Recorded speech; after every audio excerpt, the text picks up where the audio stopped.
మరి నేనే మొన్నే శివాలయం కడితే 1,70,00,000 అయింది. అమ్మవారి గుడిలో నిత్యం అన్నదానం చేస్తాము. రోజుకి 600 మందికి అవుతారండి.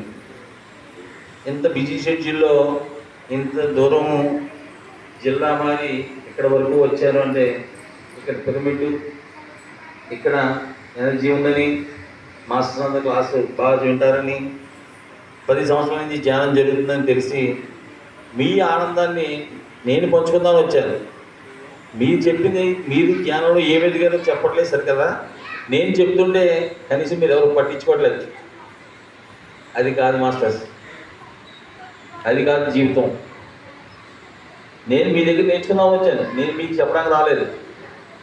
మాకన్నా మీకు ఇంకా ఉన్నతంలో ఉంటారు, 10 సంవత్సరాలు సీనియర్స్ ఉన్నతంలో ఉన్నారు, మాకు నేర్పుతారు. ఇక్కడ పిరమిడ్ చూద్దాము, క్లాస్ చూద్దాము, ఇక్కడ కూడా ఆనందం పంచుకుందామని వచ్చాను. మీరు ఎటు చెప్పట్లేదు సార్ కదా, నేను చెప్తుంది కూడా మీరు పట్టించుకోవట్లేదు. ఇది సరైన విధానం కాదు, ఇది సరికాని జీవితం కాదు. నేటి వరకు ఎలా జీవించామన్న కాదు. ఒక పిరమిడ్ మాస్టర్ లక్షణాలు ఏంటంటే ఉన్న స్థితి నుంచి ఉన్నత స్థితికి ఎదగాలండి. ఇప్పుడు అందరికీ సమర్పకుండా కూర్చున్నాను. ట్యాబ్లెట్ వేసుకున్న వాళ్ళు ఎవరైనా చెప్పండి, మాకు ఏ రోగం లేదు, మేము ఒక ట్యాబ్లెట్ కూడా వేసుకోవట్లేదు అన్న ఒకసారి లిస్ట్ నుంచోండి. వీళ్ళందరికీ అందరూ ట్యాబ్లెట్ వేసుకున్నారు. మీరు ఇంకేం చేయాలని చేసిన తల్లి, నాకు 54 సంవత్సరాలు, షుగర్ లేదు, బీపీ లేదు, ట్యాబ్లెట్ వేసుకోండి. నేను అదృష్టంలో కాదు, ధ్యానంలో సాధనలో సాధించాను. ఉన్న స్థితి నుంచి ఉన్నత స్థితికి వెళ్ళాలి. ఇంకా చెప్పమంటారా, రోజుకి 10,000 రూపాయలు అమ్మే కౌంటర్ నాది మెడికల్ షాపు, నా మేడంది.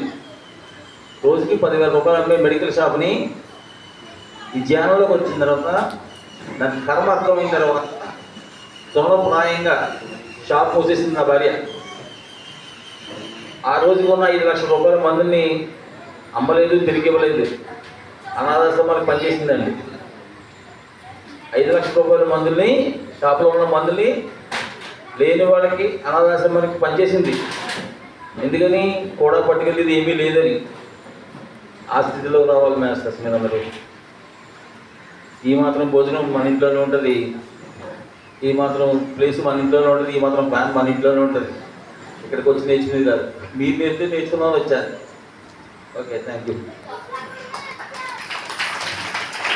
ఓకే అండి, దాక్షారాం సుబ్రహ్మణ్యం గుప్తా గారికి ఒకసారి గట్టిగా ధన్యవాదాలు తెలుపుదాం. అటు ఆ కుటుంబ సభ్యులు గట్టిగా ధన్యవాదాలు తెలుపుతూ, దాసం మాణిక్య గారి దంపతులు, అలా దాసం సూర్యనారాయణ గారి దంపతులు సార్కి తిరిగి సన్మానం చేయాలని కోరుతున్నాం.